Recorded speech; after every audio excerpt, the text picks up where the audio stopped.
Ken James and Jason McKittrick, brought to you by CryptoCurium. Good evening, folks, and welcome to another edition of Learning Lovecraft. I'm your host, Jason McKittrick, and with me, as always, the traveler of the Eldritch Path, Mr. Kenneth James. Welcome back, gang. Welcome back, indeed. And tonight we're going to be covering The Temple by H.P. Lovecraft, if they hadn't figured that out already. Yeah. So, Ken, the Germans, huh? Boy, oh boy, I'll tell you what. Yeah. You know, it's a doozy for this one, even though I'm sure anyone who's listening has already read. But before we dig into tonight's story, we have another Transmissions from the Void. All right, folks. So our pal Brian Moore, who we mentioned on 2 previous episodes, his Kickstarter, they met their goal. And they will be bringing us, congratulations, guys. It was in the bag. We knew it was going to happen. Yeah. They will be bringing us their adaptation of Pickman's model sometime, according to the Kickstarter, sometime in 2024. But we're not going to hold them to that because we know how these independent ventures go and movies are difficult, but it'll come out and I think it's going to be great. And I'm also very excited to see, like I mentioned earlier, Paul Komoda's work in the film because he's an amazing artist, one of my favorite sculptors, and he's doing some of the creature effects. So I'm like, yes. Yeah. I have no clue about any of this, but it doesn't stop me from being excited, gang. Yes, it's we're getting to that story. Maybe that's when we should have Brian on when we cover Pickman's model. I'd love to. Yeah. So there it is. So congratulations, guys, and very much looking forward to the film. All right, buddy. The Temple. Yes, sir. I'm gonna say it right here. Since I'm rereading stories again, this might be one of my my favorite to have reread. Like I hadn't read this in a long time, and I was like, wow, I forgot how good this was. Like this reads like almost like a film script. Right. Yeah. Like when we were our preamble before getting into it, when I first finished reading it, and I was just like, I was like very visual, very it dialed me in. It had me, I was seeing everything. So I'm guessing all the Lord Dunsany stuff paid off, at this point. And I was like, I was like, all right. And I was locked in, and not in the way of like what's gonna happen. I was more like, when you're, it's less of horror, more spy novel almost, because you're like, where did this go? Yeah, it's got a hard-boiled quality to it. For sure. And Lovecraft doesn't waste much time getting into it. From the top, it was written in 1920 on the occasion of Lovecraft's 30th birthday, and was later published in 1925 in an issue of Weird Tales, which amazing. Yeah. So before the story starts, we get a little notation, and it says manuscript found on the coast of the Yucatan. So obviously this means the Yucatan Peninsula, which is this, this. It's a peninsula. Formation. It is a peninsula, and it's amazing. Yeah. It's got 3 Mexican states plus portions of Belize and Guatemala, and he hits us right off with a geographical feature, which actually pays off if you research. So I'll get to this in a little bit. Yeah. But so we get this opening quote. On August 20, 1917, I, Karl Heinrich Graf von Ehrenstein, Lieutenant Commander in the Imperial German Navy, and in charge of the submarine U-29, deposit this bottle and record in the Atlantic Ocean, at a point to me unknown, but probably about latitude 20 deg WU, longitude 35 deg, where my ship lies disabled on the ocean floor. I do so because of my desire to set certain unusual facts before the public.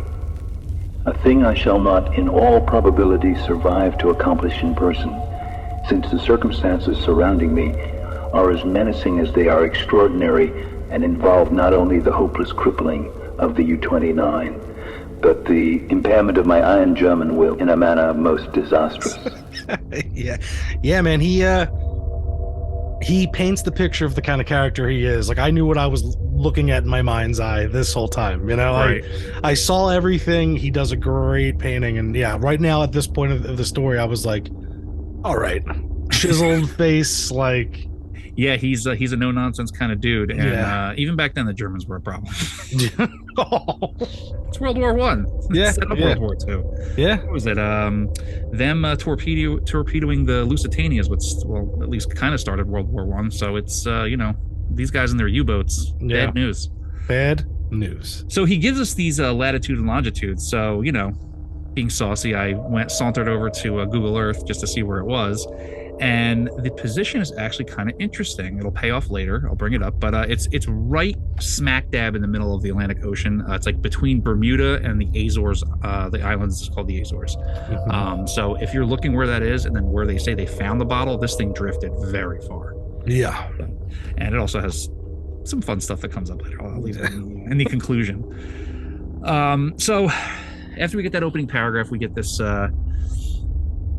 This fun opening paragraph. We get it exactly like you said. We get an idea about what this dude is about, right? So on the afternoon of June 18th, he gets a report by wireless that they had just torpedoed this British freighter, right? And they let the crew come out, all these wartime rules. They let the crew go in their boats, and then they take a video, right? A video, I guess, yeah. Movie, yeah, cranking, yeah. So, and this is for the Admiralty records. So they take the video. The ship sinks. He says how beautiful it is. It's picturesque. Bow first goes in, and then they take it. And then as soon as they have the great film, they pack it all up and they shoot all the survivors. Yeah, and his joy is just like, oh man, they're never gonna see how beautiful this film is. He's like, oh dude, it was glorious. It was just like, all right, bro, all right, man. Yep, I get you. Yep. And it's just so succinct because he's like, after that we sank the lifeboats with our guns and submerged. It's like, dude, this guy's no nonsense. But yeah, they set up right away. I mean, this guy, he's he views himself as this, clearly with the previous quotes, this the iron German will, but this dude's evil. Like we see it right from the beginning. Like this guy is everything he has a justification for everything he does because it's for the fatherland, or mentions later. So after that fun stuff is over, the next later that day they rise up again from being submerged, and they find a man's body on the deck, and he says gripping the railing in curious fashion. So they describe him as a handsome man, either Italian or Greek, and was undoubtedly a member of the ship that they had just sunk. I immediately pictured Nick Castellanos. Oh my god, I was just about to, I swear to god, I was just about to say that. I was waiting. Oh my god, I'm not even joking. I was literally waiting for you to stop. I was gonna say. Yep. Yeah, it's funny too because I remember when we first watched it, Christina was like, "Is he Italian?" I was like, "No, I think he's Greek," and she's like, "No, he looks Italian." I'm like, "Nah, I think he's Greek." Castellanos. I was like, "I think he's Greek." So it's funny that they can give you the leeway. It's so funny. But it appears that he tried to seek refuge and was holding on to the top of the U-boat, but when it submerged, he obviously was killed. And it's so it's funny how ridiculous this guy is. The captain saying that one more victim of the unjust war of aggression which the English pig dogs are waging upon the fatherland. Pig dogs, And I think this pays off too, because this guy's just so arrogant that it's just like he misses all these signs. Yep. So they search Casty and they find a strange object in his pocket. This very odd bit of ivory carved to represent a youth's head crowned with laurels. Right. So something Greek, right? I mean that screams Greek to me. Yeah. You have the so it's a Phillies cap, and then maybe. I mean, maybe that was in the other pocket. They just didn't check. I don't know. Right. So then the Lieutenant Clenzy, he believes it to be that it's very old and possibly very valuable. So he nicks it right away. Yeah. And he wonders how did such a common sailor, get his hands on something like this. Yeah, and this comes back to him addressing like the common type of person that he's dealing with in all the realms, like the pig dogs of the English and all these others, and then also his own, and I loved that. He finds a way, this Altberg, Captain Altberg von Ehrenstein, he finds a way to be above everybody that he comes against, like even like to the end, you know, as we'll see later. He's chiseled from the shores of the fatherland, like he's made from his country's soil, you know. Right, but you know, kind of blinds him to a lot of things. Exactly. But you know, so immediately here, right after, you know, they take the carving, is when the weirdness kind of begins, right? Yes, sir. So they're throwing the body overboard and his eyes open, right? And it seems like he's gazing, like with a mocking gaze, at Schmidt and Zimmer. Yeah, the two guys that are the ones in charge of tossing him. He's almost Yep. So they get spooked by that. And then the bosun Mueller, the elderly and superstitious guy, he hits us with some weirdness, right? Yes. He swears that the body sank into the water, and as it's sinking, it drew its limbs in like a swimming position and then dove below the waves. I like it. It's creepy. Yeah. Immediately, I'm hit with someone fell from aloft from Scary Stories to Tell in the Dark. Like, immediately at these points. And I'm also thinking of, the SS... Well, anyway, it reminds me of the one maritime ghost story of the United States military serviceman who ended up... two of the guys, they ended up burying him at sea, and then they saw their faces, you know, in the ocean. And it immediately reminded me of that, too. So, sorry to interrupt, but yeah, no. And also, his first base hit since... Anyway, good. Okay. Well, yeah, I mean, what's a maritime story without, you know, the superstitious guy immediately, right? Yes. You know, he starts with his, you know, the yarn spinner. I mean, there's like that story about Blackbeard, like after they cut his head off, his headless body swam around his ship 3 times. Like, it's just who these guys are, right? Mm-hmm. Like, they have to come up with some like insanity. Yeah. But Captain Altberg severely reprimands him for his foolishness. Like, he's not having this. He's like, this is bad for morale. He's like, you know, I don't think he gets whipped for that, but somebody gets whipped for something later. Yeah, they do. So the next morning they wake up, and a few of the members complain that they've had a few strange dreams. All right, so it's already kind of starting. They descend below the waves again to avoid rough seas that have started, and they note that there's this strange southward current that doesn't appear on any of their oceanographic charts, but it's like, what is this thing? It's there, but you know, they just notice it. Yes. So they're sitting there and they're planning to wait to intercept this liner that's coming from England and headed to New York. This is what they did. These German U-boats, they would, even in World War II, would wait and they would just torpedo these supply ships that would go back and forth. So that's what they're doing there. And then we get this next passage, which I really liked. In the early evening, we rose to the surface and found the sea less heavy.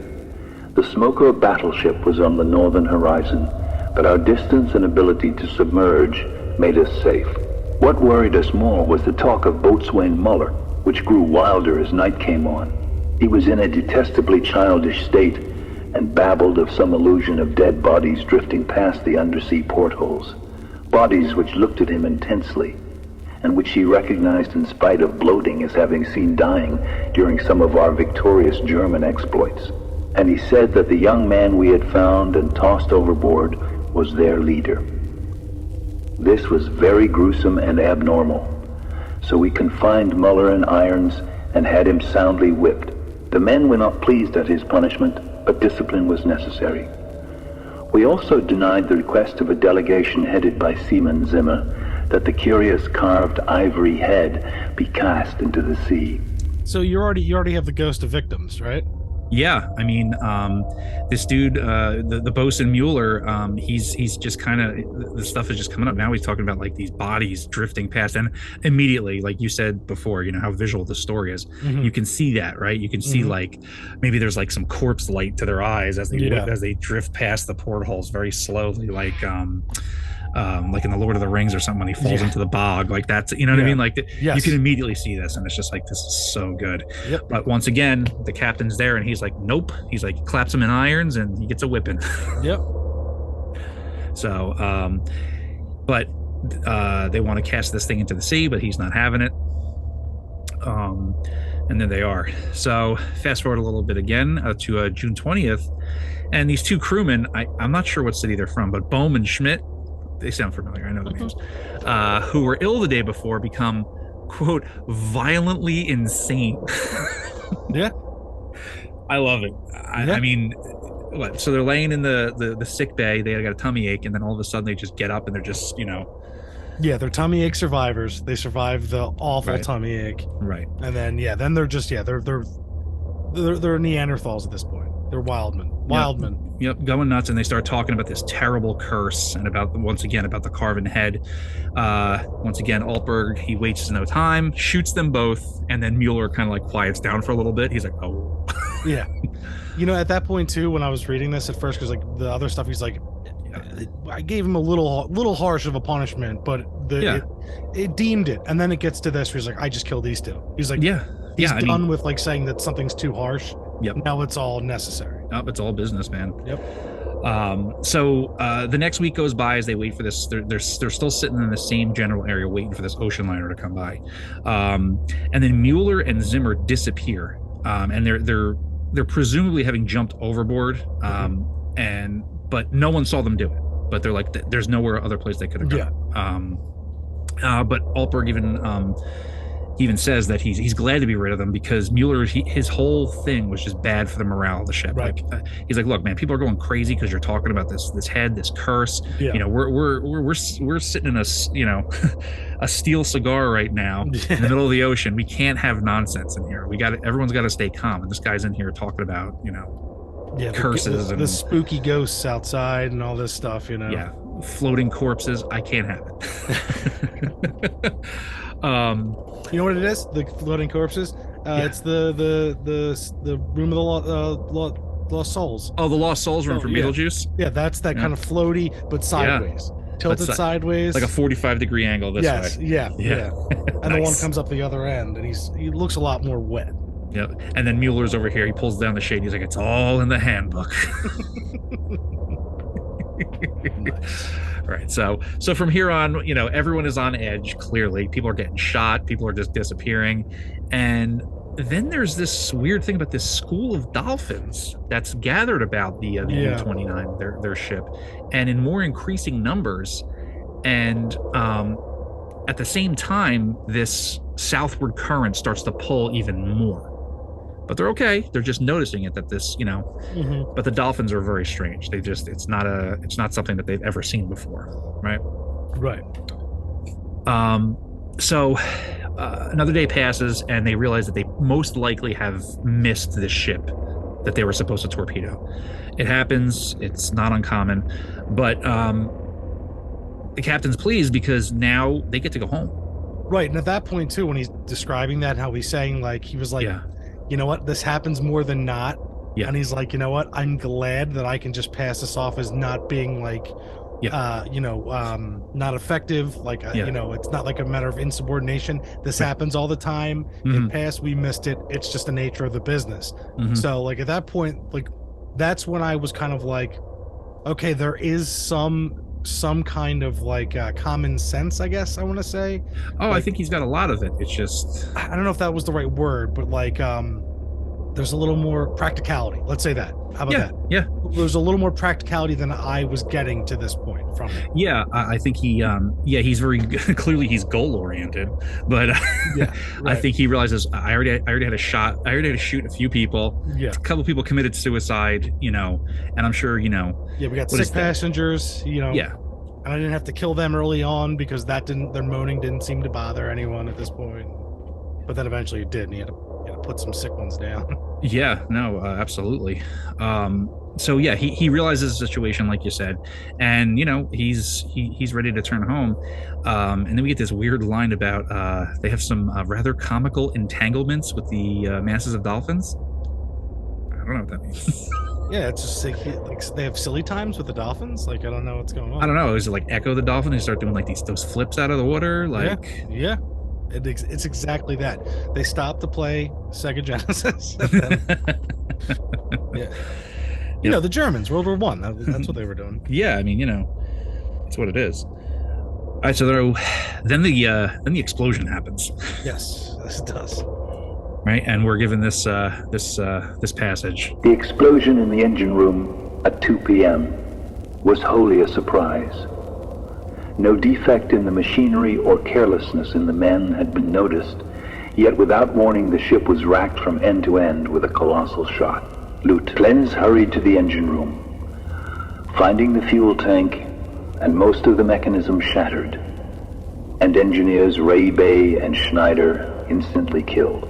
Our situation had suddenly become grave indeed, for though the chemical air regenerators were intact, and though we could use the devices for raising and submerging the ship and opening the hatches as long as compressed air and storage batteries might hold out, we were powerless to propel or guide the submarine. To seek rescue in the lifeboats would be to deliver ourselves into the hands of enemies unreasonably embittered against our great German nation, and our wireless had failed ever since the Victory affair to put us in touch with a fellow U-boat of the Imperial Navy. Oh, yeah, so they're in quite the situation now, huh? Yes. Yeah, it's they're in the 90s they would call this the pits. The pits, okay. Yes. And in the 2020s, far past fucked. Yes.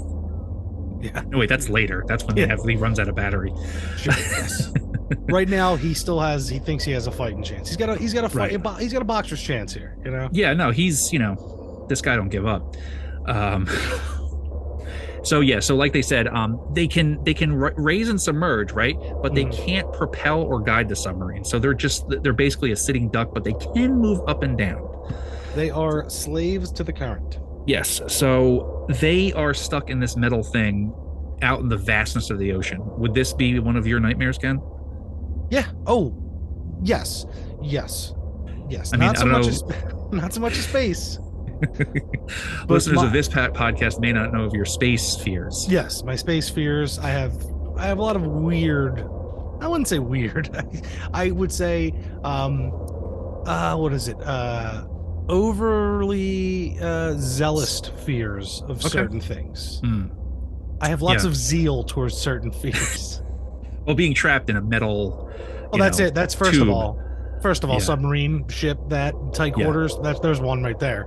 No, because I have that thalassophobia for sure. I didn't even know that I had that until I started looking at those. There's like a subreddit, right? It's like thalassophobia. I think I'm saying it right. And they show you these pictures, and like every one, I'm just like, ugh, no. Like pictures of like a big ship like in the water, and you look at it in the water, it's just like, ugh. Like you ever get close to a dock, and like there's a huge ship, like one of the battleships down on the waterfront or something like that. Yeah. Just looking at it. Right, that's also like another submechanophobia thing. You know what I mean? It's like that's it too, submechanophobia. That's what I'm talking about. Yeah. Well, no, either way, it's just that whole big machines or robots underwater. Yeah. I had that unknowingly since I was a child. Right. My brother Eric used to have it, and we'd have like nightmares, dreams, and like we would talk about it, and we didn't know. And then like 5 years ago, I found out, there is a whole like community of people that are like, oh, robots or machines in water. Yeah, it's terrifying. Like where the pictures of the propellers in the water, with like a little diver next to it. It's like, oh god. This happened just this week. The college kid or the kid just graduated high school. Did you see this? No. With a dare, he was on a cruise with a bunch of different high schools, people that just graduated. Yeah. Kid from a dare, and they have the video of it. It's very short, but and a dare, he jumps off the cruise ship in nighttime, dude. What do you think was going to happen? He thinks they're going to save him. He doesn't understand that even if the engines are shut off, the ship's going to go away. Someone throws out a life preserver, so he starts swimming to the life preserver. All of a sudden, he starts swimming away. You know why? Yeah. Sharks follow cruise ships, dog. Yeah, so he's in there. You kind of see it in the wake. Like people have slowed down it. You see it. He starts swimming towards the back of the ship. No one finds him. Kid's gone. Presumed dead. So were the propellers moving? Yeah. Okay, so he got caught in the wake. It sucks you right in. Oh no, dude. You can see the shark get him. Oh, you don't see the get him, but you see them. Oh, you can see them. And they've already said it's presumed that sharks got them, because it's a known thing that sharks follow cruise ships because people always throw food over. Yeah. And I think also them too, to just get rid of it so it's not, when it goes bad. Right. Like I don't think they just refuse it. They just go, here you go. It just goes out there. Sure. And I saw that and I was like, this is a nightmare. That's pure terror. It's a nightmare. Because like the big cruise ships, like they say, if you fall, like even on the side, like there's like a current next to it, and like if you get it'll suck you under. Right. Well, I think I don't know if the propellers were going because he's swimming for a bit. Okay. And they're like laughing and joking, and he's keeping up, and he's able to swim to the life preserver. Right. And then he just beelines it. He turns and starts going towards the back of the ship, and everyone starts panicking. Like, oh, this wasn't a good idea to dare this kid to do this. jump off of it. Dude, come on. Yeah. And the ship is like what? It's like a couple stories out of the water. Oh yeah, when you're and on you the back. see It's- the yeah. nets on the sides to not do Yeah. this in case you fall. You know, like. Yeah. Sorry to break up. No, this works, man. These fears are a Lovecraft, part of this. This is absolutely real, and it just happened. And I just, today I saw the newest one where they slowed it down, and they're like definite sharks breaching here. Wow. Yeah, I'd been on a cruise ship before, just looking at that like mile of turbulent water behind the ship that stretches. It's like, this is my nightmare. Think about all the things passing underneath the ship as you go. It's just, right in line with what makes these guys go crazy later. All right, so then we get we fast forward a little bit, and he tells us that from June 28th till July 2nd, they drifted constantly to the south, and they really didn't know where they were going, and they encountered no other vessels. But the dolphins are still there, encircling them, and on the morning of July 2nd, they sight this. It's an American ship, and the men on the inside that they like, we want to surrender. They're like, come on, this is crazy. We can't. We're gonna die in here. So then Lieutenant Clenz has to shoot one of the crewmen because he's apparently engaged in some kind of un-German act. Yeah. And this quieted the rest of the crew for a time, and then they submerged once again. Yes. I mean, this guy does not surrender. So fast forward again, a storm begins to brew, and they submerge again. And then all the while, their batteries and air supply he can tell that they're starting to drain. Like he can see that, like with the lights and things here, he can see. And now they've completely lost the ability to steer the ship at all. Apparently, they had a little bit of ability to steer. Now it's gone, completely gone. And he even says that he starts to give the men like busy work to do. He's like, hey, go over there, play with the instruments, kind of thing. He knows nothing's going to happen. He's like, hey, see if you can get these back up and running, just to give them something to do, because just keep them busy, keep their minds off of the impending doom of what's coming. Yeah, but it doesn't seem to work, because on the 4th of July, America. At about 5 a.m., a mutiny breaks out, right? And the 6 remaining quote-unquote pigs of seamen were upset that they didn't surrender to the American battleship. Like, these guys really they were like, look, this was our only chance, and now they're trying to do what they can. I assume they want to, rise up to the surface and try to just flag down one of these ships. But then they're also screaming about the cursed ivory sculpture and the dead sailor who looked at them and when Casti jumped off and so Lieutenant Clenzy does nothing, and he actually calls him womanish. It's like, okay. All right. So Captain Altberg shoots all 6 men, and assuredly, because he says, and I made sure they were dead. This guy's wild. Think about that too. Like in a pressurized submarine. This dude's just capping dudes. With his what do they call it? They call it his mechanical gun. What do they call it in that? It's not a machine gun, is it? Does he say that? No, it's a pistol. Yeah, but they say like something mechanical about it. So it doesn't. Okay. It's not like a wheel gun. Right. So it's like I guess like a Ruger type deal. Something. Yeah. So it's semi-auto basically. Yes. So yes. They're letting you know that like it wasn't like a boom. It was just like do like you're all dead. Like I'm not gonna waste any time. It's just, this is how we're doing it. Nope, that's it, man. Yeah. So they jettison the bodies from the double hatch that they have, and they're now alone with each other in this crippled U-boat. This is when this is usually the turn in the horror story. Right. This is where Stephen King gets it all from. Right here. This point of the 2 guys in the submarine after everyone's dead and they had to kill everyone. Yep. Yeah. Now they're alone in the submerged haunted house. Yeah. And now to add to the fun, compasses and depth gauges now no longer work. And they can only judge their position by guessing and looking through the portholes. That's terrible. That's terrible. Like, because like I'm thinking the portholes are just like on the side. You know what I mean? So you have no forward vantage, no back vantage. Yeah. So you're just like, oh god, I'm just like looking. Yeah. Like, It's a nightmare for me too. That's like a plane. That's like an airplane. Yeah, kind of. Yeah. So they still had battery power, and they have this searchlight on the bottom that they're able to occasionally to look outside, but they only ever see dolphins because they're still so closely like nestled to the top, the conning tower, which is like the top section that that comes out of them. And he remarks to himself that how are these dolphins able to survive this death? Yeah. Ghost dolphins? Right, because so at this point he's also talking about like his scientific mind and how he's so interested in like studying them, and like he kind of almost spends his time doing so. Right. Like that's what he's doing as a I don't want to say like, oh, good German, this and that. He's just like so like tuned into his own character that he's like, I'm more interested in this than you going crazy in my own death. Right. So I prefer to spend my time in my musings with this than as opposed to just like worry about the impending doom. Right. Which is cool, but no, it's definitely cool, and that's the next part we're getting into. That like nearly a month passes in this next passage. They continue to sink and drift southward, and then Clancy starts to decline mentally. Right. So we get this passage. I could not help observing, however, the inferior scientific knowledge of my companion. His mind was not Prussian, but given to imaginings and speculations which have no value.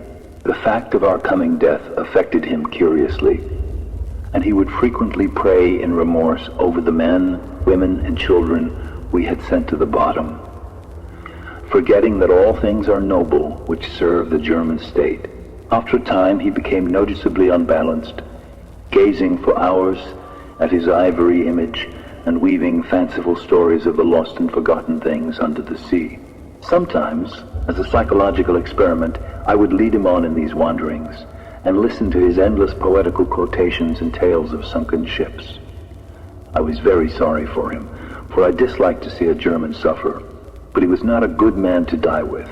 For myself, I was proud, knowing how the fatherland would revere my memory, and how my sons would be taught to be men like me. He was not a good man to die with. Right. This is a great paragraph because there's a lot in here. I mean, first you see this, the normal human who's starting to decline mentally. He's like, man, we really shouldn't have killed all those men, women, and children. Like anybody would. I mean, things are for war, but like he's sitting there just thinking for a month. Like trying to make his peace with whatever he can. Like his mind's starting to fracture. It's starting to break. Yep. And, Yep. And then he's got the sculpture that he's staring at, and he starts talking about, what about these things in the sea? And like, his mind is just it's reeling. And then he even says, sometimes as a psychological experiment, like I would lead him on these wanderings. It's like, he's messing with him. He's like, oh yeah, what else do you think's out there? Yeah. Hey, you think there's ghosts under here? You think like, it's so evil, I guess. Cause like, he knows the guy's in a very weak spot. He's very, just unbalanced. Vulnerable, all of it. Very vulnerable. Also, too, it shows you the kind of guy this guy is, right? But exactly. This is where he gets his calming and his his pastime is doing this to people. Yes, everything's an experiment. He can, he's above everyone because he's this Prussian, this type. And then we also get this where he's like, he was sorry for him and him doing all these fanciful things, and he tells you that he's not a good man to die with, because then you get his perspective. Exactly. It's like, this guy's looking for the guy who's like stoic to the end, probably singing German like beer songs and like talking about the fatherland and all that. High-fiving for the fatherland. Yeah, exactly. We did it. Yep. Just, hey, you just want to salute the flag for 8 hours? Like, this is the kind of guy he wants. Like, it's interesting. It's these two types. And like, he even thinks he's like, his legacy is assured, because he's like, oh no, there's gonna be stories written about me. They're gonna tell my sons that you got to be a man like him. So you have the two very polar opposites here, and it's right here it's the teetering here where you can see where it's like, well, which one's the strong man and which one's not, and it's like, well, So, but also it's the two perspectives of they're doomed individuals. They know they're going to die, right? Yeah. So, and you just see how this guy thinks about it. This guy starts to come right with some stuff, but this guy is just like, nope, Germany. The mission at hand. And also at this point, so you start to see breaking points of those that are like brought up in that kind of military aspect, right? So these two are obviously the ones that were about their duty the longest, right? And their ranking shows you, especially in those days, how well into the brainwashing they needed to be to get to this point, right? And what that kind of molded them into the characters and who bought in more. So now at this point we know who's chugged the most Kool-Aid. Sure, but also it's also probably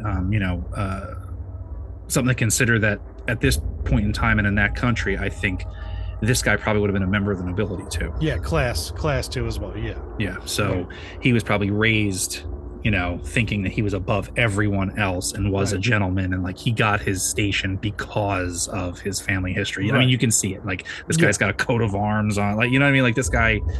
Right. Well, also traditionally, he has a castle back in Germany. Yeah. Well, you think a lot of times too that those might be the ones that would crack first, though, right? Because they've never really been in the face of anything like that. You know what I mean? I mean, yes and no, because you'd have these characters that have been like come from a long line of these things. Like, you probably trace his ancestry back to like knights that he was like related to, and like, you see these characters from time to time, and it's and class has definitely made a thing in here because he even says, "Oh, this guy's a Rhinelander, but I'm a Prussian." And it's like, I go back to he looks a lot similar to the guy in Inglourious Bastards who they try to scare with the bear Jew, and then he's just like, I give you nothing, and then just beat his head in. That kind of guy. He's just like, that guy seems a little more. You know what? That guy does. Yeah, you're right. That's very much the same thing. And I bet that guy would be like an ancestor of this guy. Yeah, that was his dad. Yeah, right. Yeah. No, totally. Good pull. Thank you.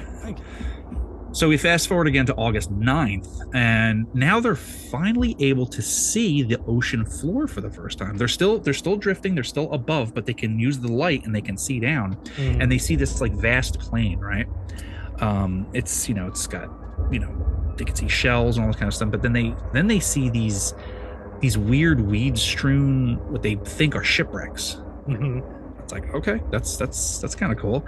And then Clenzy sees a strange shape that looks like possibly a building with carvings on it, right? But he can't see it because it's kind of quick. So he sees like I can see this as a movie too, like the light quick, like the light's moving kind of quick, and he's like looking around. It's like, wait, what was that? It's like, oh, we're still moving, we're trying to see it. So and at this point I'm getting to the like all of the monoliths and the covered in mollusks and all that. I'm like, oh, okay, I'm familiar with this writing, these words.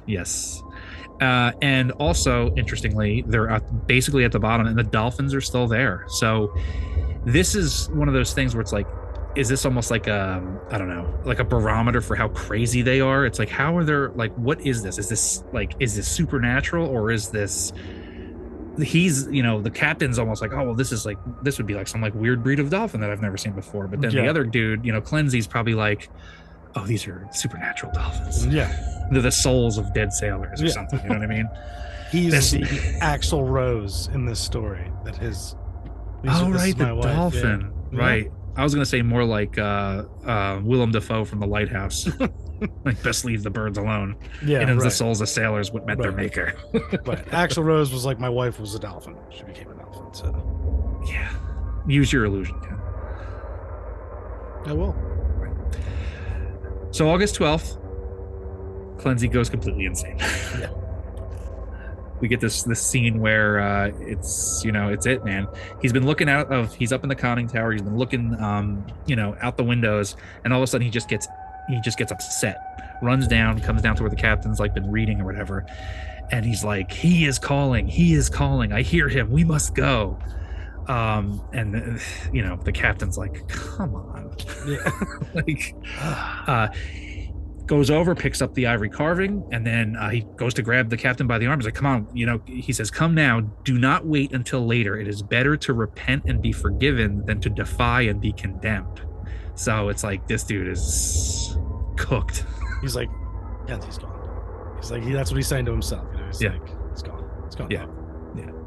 And then he hits him with this. He goes, if I am mad, it is mercy. May the gods pity the man who in his callousness can remain sane to the hideous end. Come and be mad whilst still calls with mercy. Yeah, I mean, he lays it right there. He's like, look, man, I mean, look at all this evidence around us. I mean, there's something out there. Like, clearly there's something going on. And after he kind of like lets this all out, he kind of calms down, and like the captain even says, he's like, him having this like breakdown kind of like calms it down a bit, and then he's like, all right, look, I need to go out, you can stay. And he's like, okay. So they take him up to the so there's like an airlock right up in that tower. Mm-hmm. So it's like there's 2 doors, you know, you can like have one open, you can fill with water. It's an airlock. You know, I think people know how that works. Yeah, and look at any, you know, aliens where they send them out. You know, it's anything. Same kind of thing, but it's underwater. Yep. And he so Clancy takes the sculpture with him,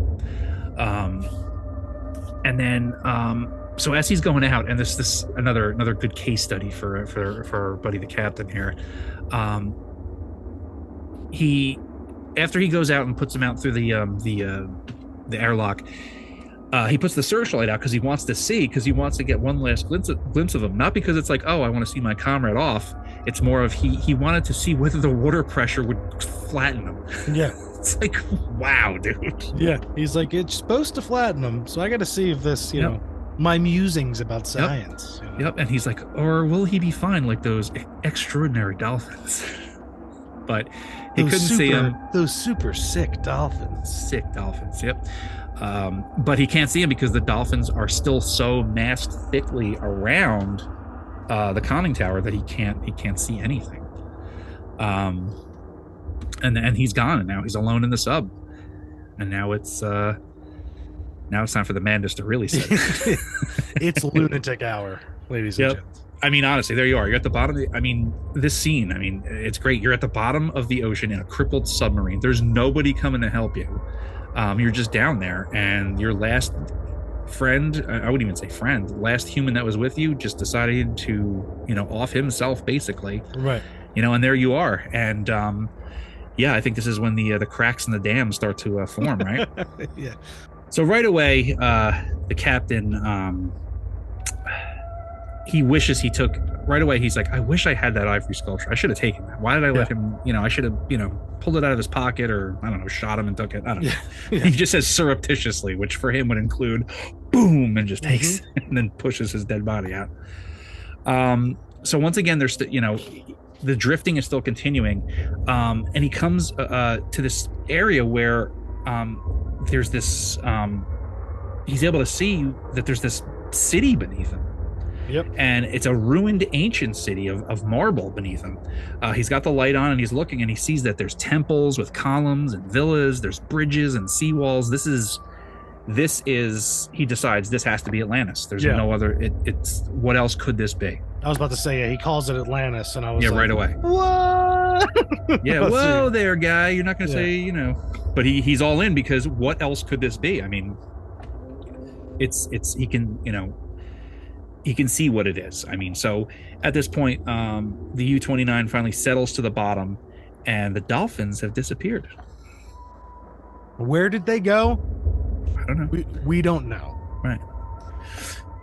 So it comes to settle on this like paved plaza next to this immense like temple that apparently was carved out of the solid rock of the wall that it's in, right? And it's got this huge door, and it's covered with these like exquisite carvings. And he makes this kind of like this kind of assessment that it's like Greek but different, and it's definitely more ancient. Yeah. So, and he's sitting there and he's staring for hours at this thing, you know, moving the light around, looking at, and the temple is the area that he's like very like taken by. But he can't see into the door. It's like this, it's just this huge black door that the light just does not penetrate. So yeah, this part was like, so I loved the whole like craziness in the beginning. Like, you're like, oh, you're like submarine ghost stories. Yeah. You're like all this stuff. You're like all the, you know, crazy superstitions of the sea, all these different people start offing people, you know, like all this stuff, the madness. I was loving that. And then there was a little lull there. Yeah. I'm like, wait, dolphins? I'm like, what's going on? Yeah. And then this. Yes. And I was like, all right, as the thunder hits outside. Oh, nice. I'm in the basement. I can't hear. Yeah. But no, yeah. So like, then I'm like, oh, like at this point, I'm not saying I was out, but I was like, Yeah, no, it gave you that lull. It's like, okay, what's next? And it almost, I like the way that he wrote it, because it's like they're drifting and the story is kind of drifting. You're kind of wondering in the way that the story is structured. So it's like, you're like, what's going on? And then finally you get here, right?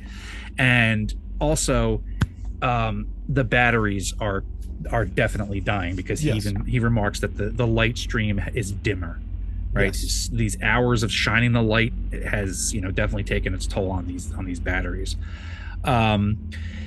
So he looks out here, and he's got to get out there. He's like, I need to like examine this place. And so he goes into he looks, and he sees that he has this deep sea diving suit that's made of this jointed metal. So I just immediately think of a Big Daddy from BioShock. Okay. Nice. That's but the look, that those old globe shaped diver helmet with like the different pieces of glass shaped pieces around the top. It's got the joints that are just like those sliding metal. It's Men of Honor, the movie Men of Honor. Exactly. Yeah, and I was thinking too, remember, and I was saying that I thought he was gonna hop in it and be like, I'm gonna hop in this contraption like some sort of iron pig, like I thought he was gonna go there on himself. I thought he was gonna jump in and be like, where we're going, we don't need roads. And then end. Yeah. Wrong movie. Story's over. Yeah. Yep. So he's got the whole thing. It's got the portable light. It's got the air regenerator. But he figures it out. He's like, I don't know, how am I going to get through the airlock by myself? But he figures it out. Yeah. Because he has scientific skill. Yes, he does. And the next day he figures it all out, and he goes outside of the U-29 and makes his way into this city. He describes its mud-choked streets. I think he even says that he doesn't find any skeletons or human remains, but there's like he's able to tell a lot about this culture just by looking at the stuff. He sees the sculptures, there's like coins, the whole thing. Yeah. And he's just awed. It is. I mean, and he's awed by it, and it's like you wonder at this point if this is like, because this is an unreliable narrator at this point, right? Yeah. You wonder, is he already like hallucinating to the point where he's exploring it? It's like, how did you get to this point? Like you're outside under this crushing depths, like you're at the bottom of the ocean, and you're out there. It already has. You're out there gallivanting. Yeah. I mean, it already gets you. There's already like a dreamlike quality to this. This, because as you can see, we're only, what are we, 13, 14 stories deep, and how much Lovecraft likes to explore these ancient, structures and cities. Yes. I kind of do. Well, I mean, you're getting there. I mean, you've seen at least seen a few these ancient architectures that come from the bottom of the sea. I mean, go back to Dagon, right? Yeah. Right? Well, that's where I started getting familiar. I was like, whoa, what kind of monsters coming? That's where my head was at this point. The monsters are coming. So yeah, he gives it a look. He goes around, and then by that point he's got to return because his electric batteries are just about shot. And he's like, you know what, I'm gonna come back out the next day. Yeah. So he goes back in, but he realizes that because of those I think he calls them pig dogs again, when they were like trying to have that mutiny, they wrecked all this stuff, and now he can't recharge his flashlight, so he cannot go back out because he's not gonna, because he's very practical. Why would I throw myself out there into this crazy area and possibly die out there, even though he's gonna die without having the flashlight? So he's like, you know what I'm gonna do? He takes the searchlight and points it right at the like temple the big entrance door. Yeah. And he's like, I'm gonna, I'll use this. Goes out again and walks up the steps, and he still can't see in. He's like, I can see, but like there's something about this. It's like this darkness almost has like substance. It's just swallowing the light, right? Yes. And then he finally, because he talks about it, this is the first time in his life he's ever experienced the motion of dread. Yeah. Yeah. Right? Okay. And I mean, who wouldn't experience that at that point? You're standing at the bottom of the ocean, a little bit of battery power, and you're standing in front of this huge structure, but there's this inky blackness ahead of you, and it's just you down there. Yeah. Like, I mean, if you're ever going to experience dread, that'd be it, right? So at this point, I'm actually, I really like the level of hopelessness, right? Like, here's where I got really I want to say, like, I'm not like, oh, I respect this guy's work, so I already do. It's just, but I was like, okay, I'm still interested knowing the end is coming, and there's very little he's going to be able to describe to us at this point. Right. But I'm still interested in the description that's coming, if that makes sense. You know what I mean? Like, I'm still like, there's so much hopelessness. There's so much, nothing you can see. But like, what can you feel? Is he going to give me a description of feeling? Is there going to be like, like what? But I want to know. And I was like, all right, I'm still locked in here.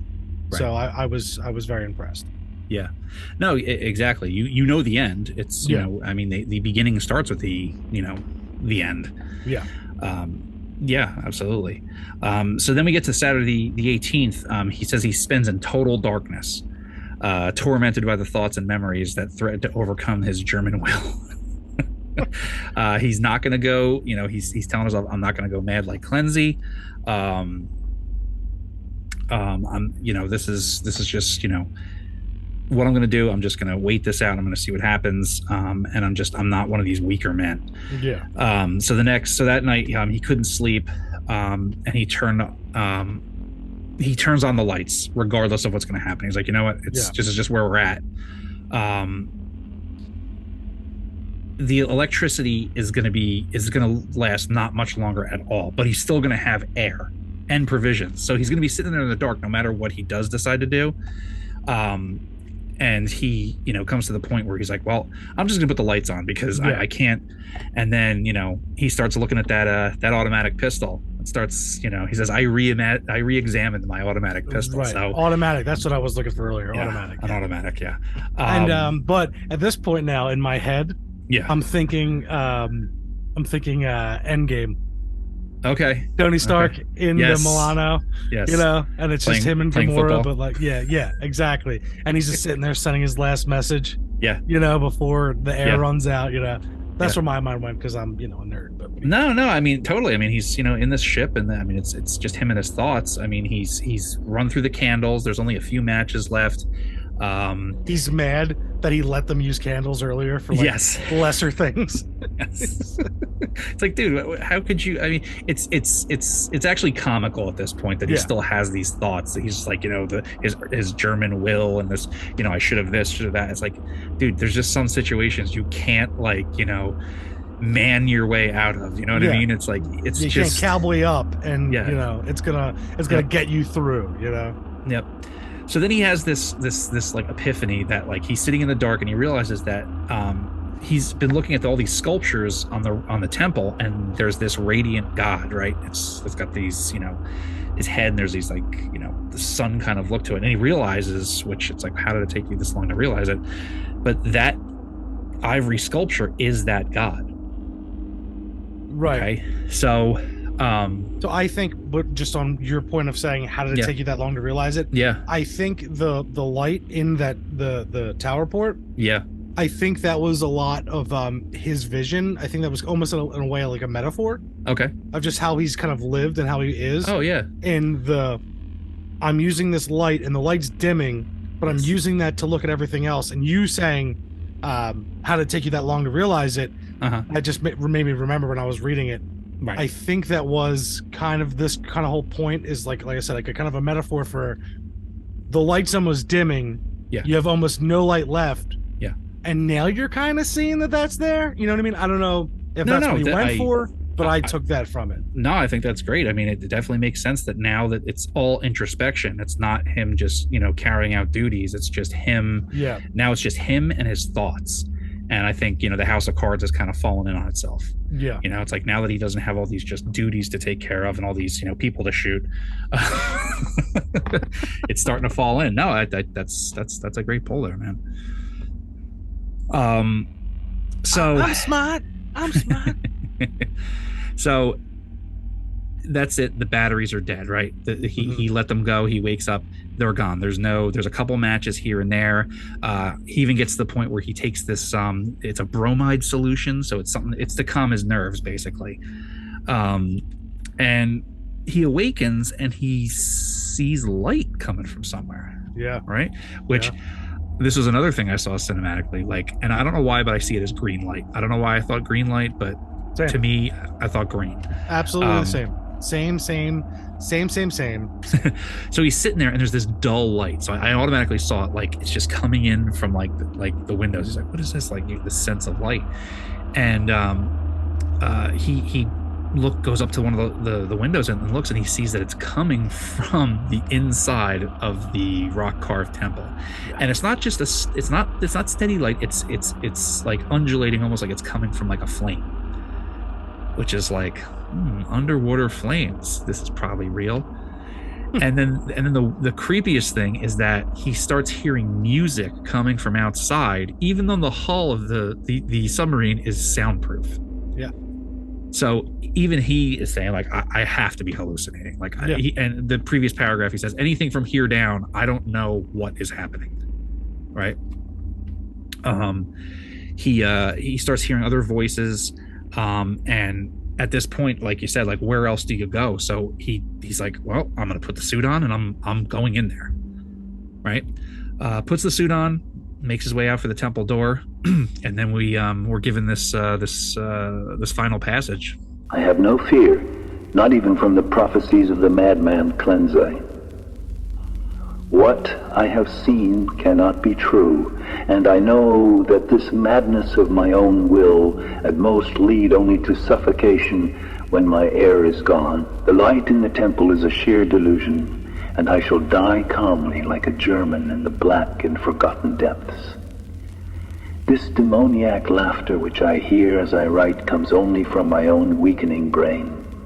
So I will carefully don my diving suit and walk boldly up the steps into that primal shrine, that silent secret of unfathomed waters, an uncounted year. And that's the end of the story. Yeah, so he like pushes the button on the helmet, you know. Yes. Transmission's done. Yes. So there it is. That's the end of that story, Ken. Yeah. So thoughts? All right. So I had to break this up in 2 sessions of reading. One, I started it last night before bed. I was very tired from, stuff, Yeah. And then I woke up again and I was like, all right, I got to the point where the 2 guys disappeared. And I was like, all right, so pick it back up. And at this point, I didn't know how far we're going and what kind of story it was. And I knew you were very excited. So my excitement's kind of getting like, all right, so I finish it, and the turns there was almost like, I want to say 3 different type of stories kind of packed in here. So you have the isolation story, right? You have let's say 4. So you have the isolation story, separated from all, communication and everything, and you have that kind of like movie, like I'm like alive, Yes. but like or it's almost like a Lord of the Flies situation where like people are separated. What will they do when there's no hope, kind of deal, and where they go. It's been echoed in so many different stories, writings, all this stuff. The Mist, all these different stories of people that are just isolated. They start going crazy, not to a grand scale, but then you start getting the ghost stuff, right? You get the supernatural aspect, but you also were like, is this the isolation? And then I was talking about like the breaking points of the different people, right? So like early on, you have the yarn turner, like going, telling you this, whipping everyone up into a frenzy. Then you get the whole, still the same part of the isolation story where it's execution time, right? Like they already did all the punishing, right? They did all the punishing, all the like trying to slap sense into people, and it's not working. But you get to the point where it's like there's no other it's self-preservation at this point. So this guy can't have anyone else affecting his steel will, right? Like, and he still needs some able-bodied people to complete whatever mission to the end it would be, whether it be dying a good death or the slim possibility of getting rescued. So anytime anyone lost their shit all the way, he either had to punish them until the point it was too bad they had to kill them, and then it was just him and the last dude. So the last dude, who went a pretty long while, but then like the supernatural stuff starts to get him, so obviously he starts breaking it, and maybe, just maybe, now we go to like an actual kind of ghost story, right? Right. So we get to this point where But all the while, we're still hinted back to that idol, that head, or whatever you want to call it. Yeah. Yeah, so we're still hinting back to that, and I'm sorry if I'm being a little long-winded. No, please. I'm just trying to wrap it all up here. So we're still going back to that kind of mysticism thing, right? Which isn't so much supernatural. Yeah. So you start with that kind of mysticism thing. Right. Then you go to the isolation, you get that, the killing everyone. Now it's just the two guys, right? And now we have that, what is it? The guy, the Edgar Allan Poe. Telltale Heart. Yeah.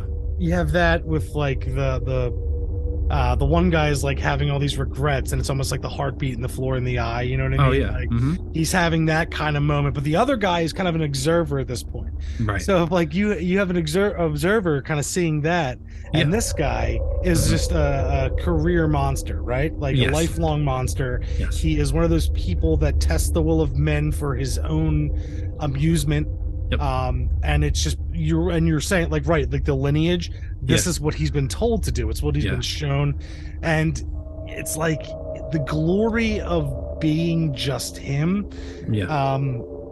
Leads us to our fourth part, which is where we had the mysticism, supernatural, the isolation tale. Now we're in this, I don't want to say fantasy, but it's like monolithic, dread. I don't know how else to put it, but like you're at this point of like, it's almost adventure. You know what I mean? It's almost like this weird adventure style story, but with all the like it's like playing the game on hardcore at this point, like at the end where you're like, you can't see much, but you still got to go out there and find. And I loved, here's what I love the best about towards the end, and this is where I guess I'll wrap up my impressions on it. I loved at the end how much, because he says he's combating his sense of like, German will and his sense of disdain for the supernatural with, he's using that to fight against his, I need to explore, which is his scientific duality in a way, right? Like, so like he's using his like German druthers and like I am carved from the rock of the fatherland to fight against his I need to know what's in this temple, right?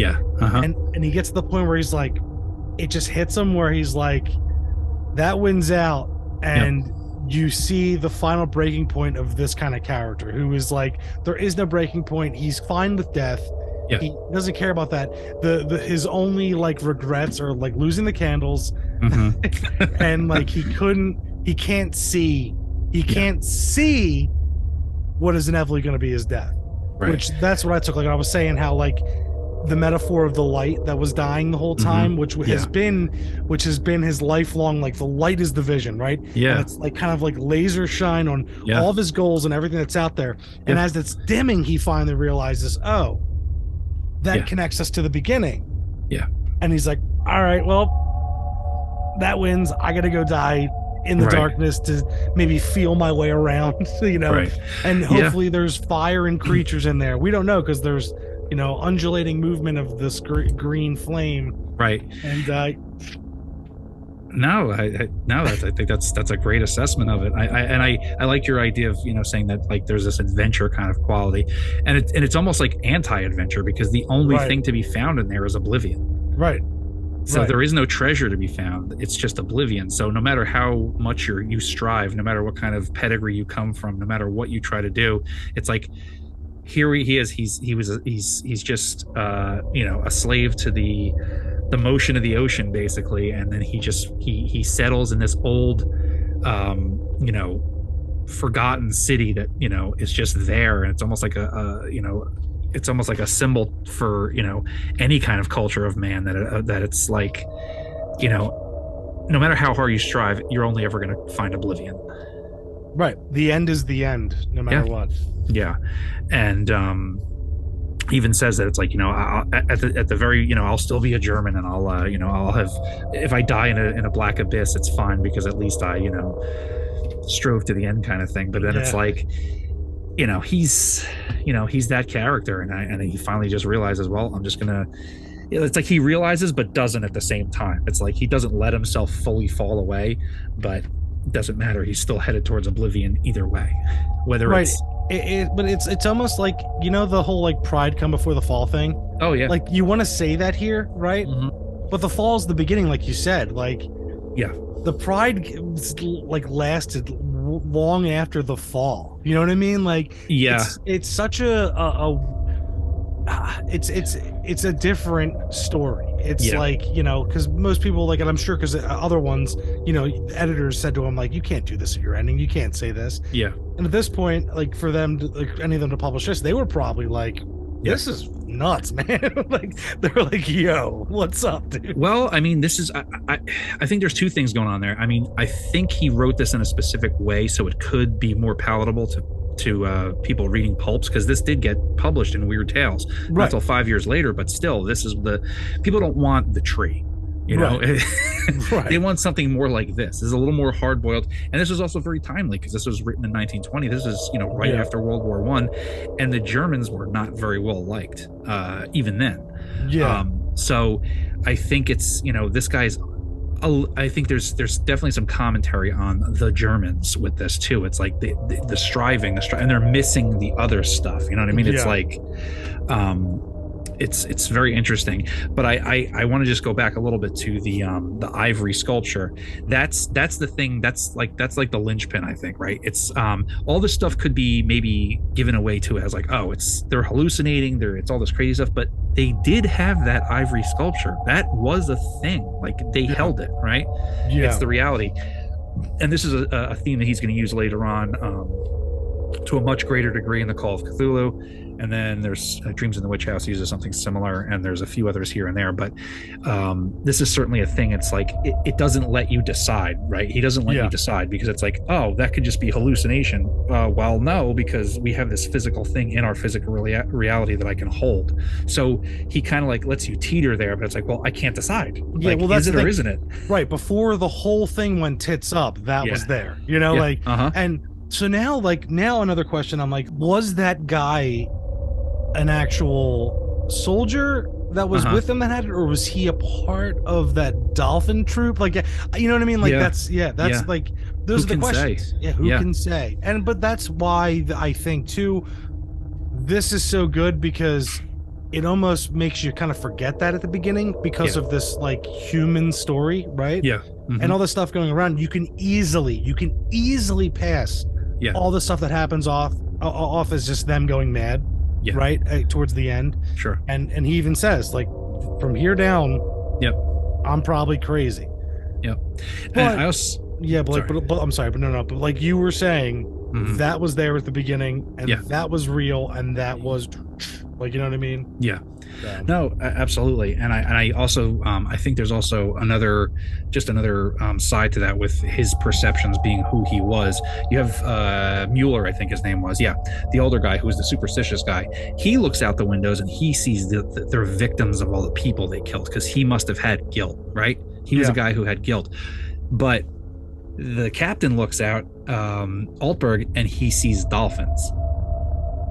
You know what I mean? So there's something, you know what I mean? Like, there's, you know, I think it's the perception of the individual, and there's something that, you know, maybe there's some kind of like Bermuda Triangle kind of like kind of thing. I mean, it wasn't in the Bermuda, but something that like it affects others differently. Like he sees dolphins because he's going to see something of the natural world, where someone who's, you know, supernaturally inclined is going to see, you know, the dead bodies or whatever. I just, a la Event Horizon. Yes. You know. So or Silent Hill, very similar. Right. So, I mean, what I like to think was that they, because we go back to the current, to the southbound current, right? The supernatural, you know.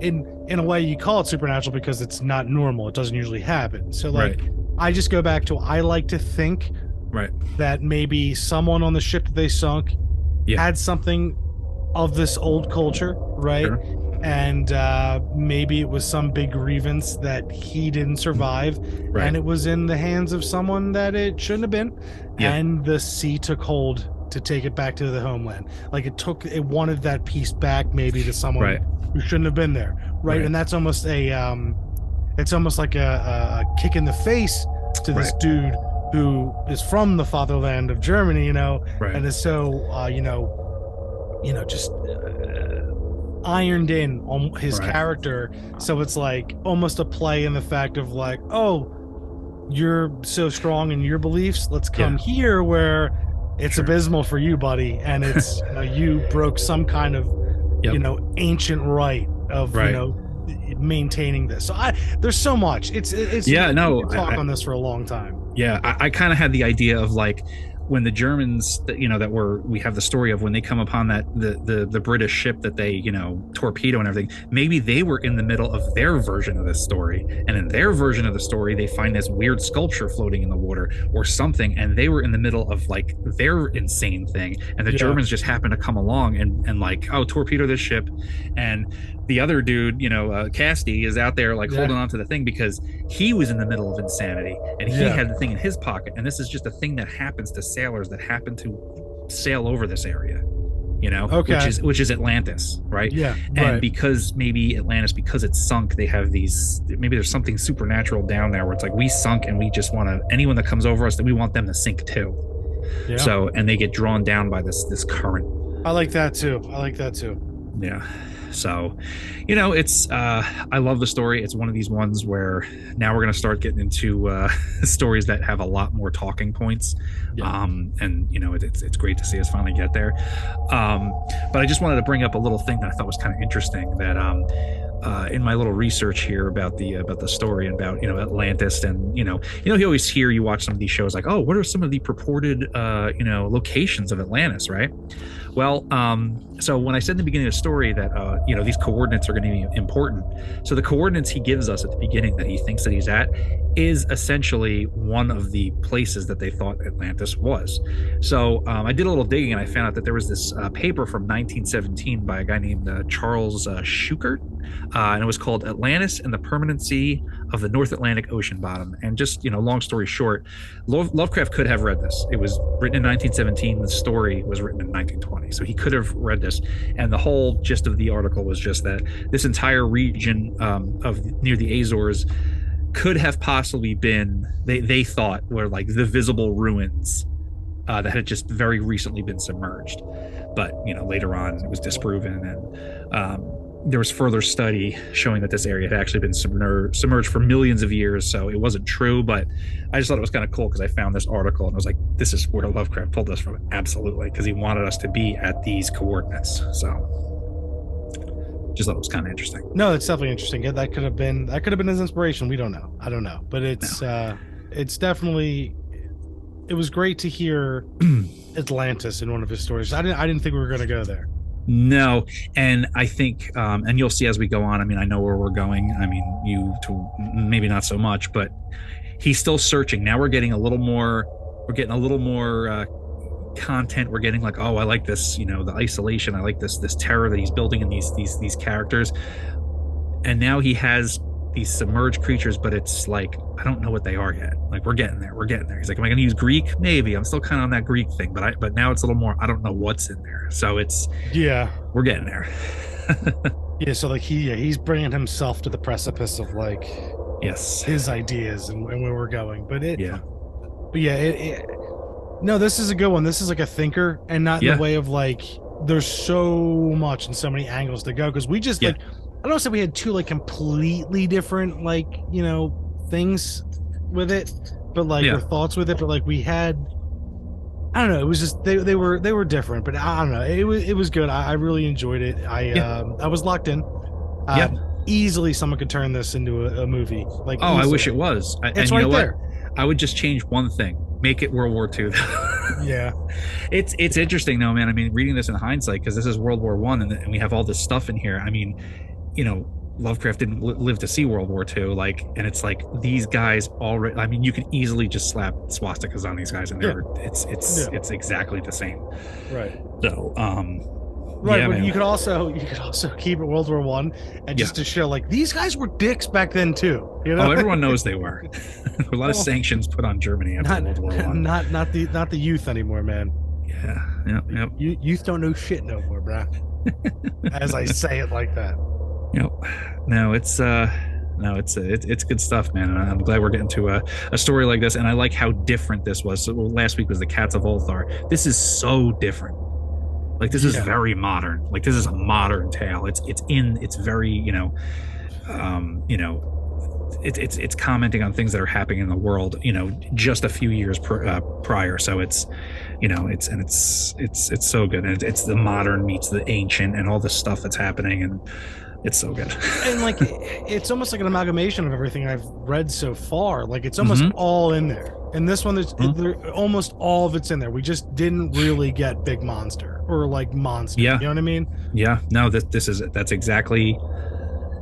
It's exactly right. And you'll see we get to these stories that like it's like we get to these, like he levels up, right? He gets to these, he's like, oh, I took all this stuff that I just put together, and now I'm putting into this story. Oh great, now I have this. Now he's gonna explore a few more themes, and he's gonna pull it all together for another major story. So it's coming together, and I'm excited.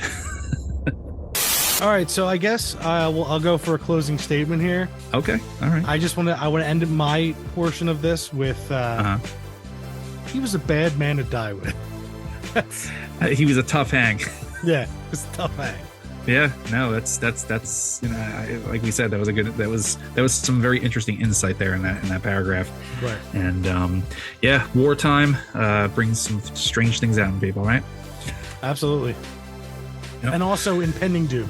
Impending doom gets you every time. Every time. Welcome to Lovecraft. All right, buddy. Well, I think that's all the news that's fit to print for the temple. I'm glad we got to this story, and we got some other great ones coming up in quick succession. So, yeah, man, I love it, and I'm still here, locked in, boys and girls, boils and ghouls. Please enjoy. And I gotta say, hey, I do want to shout out everyone. We've had a very solid, like we went back to our old format of separating this podcast from the other one, and new listeners. New listeners, guys. Thank you so much for tuning in. We've had a very, very good, a steady stream of listens and downloads per day. And guys, we're just going to keep going. We're going to keep getting better. And I really appreciate you guys coming on this ride of Jay holding my hand through the terror that is H.P. Lovecraft's work. Yeah, and you know what? I've never led a podcast before, so this is all new for me too. I know this stuff, but actually sitting down and this is turning into a college course for me. Yeah. It's great though. I really love it, and I get to see Ken experience some of these stories for the first time, and we're having a good time. But hey, we're on Instagram. We're also on Facebook, but Instagram is our most active social media outlet. So if you're on there, give us a shout out. Tell us how we're doing, even if it's that we're doing bad, or you want to give us some constructive criticism. Please feel free. Or if you just want to be like, yo, this dude Ken is an idiot. We like that too. I'm fine. I'm an idiot, sure. Yeah. Oh. I don't know. Yeah. But I'm good with it. Thanks. And once again, thanks everyone. The lovers, the haters, all of you. Thank you. We love it all. All right, then. That'll be it for this episode of Learning Lovecraft. I've been Jason McKittrick. And I've been Ken James. And we'll see you on the other side of sleep.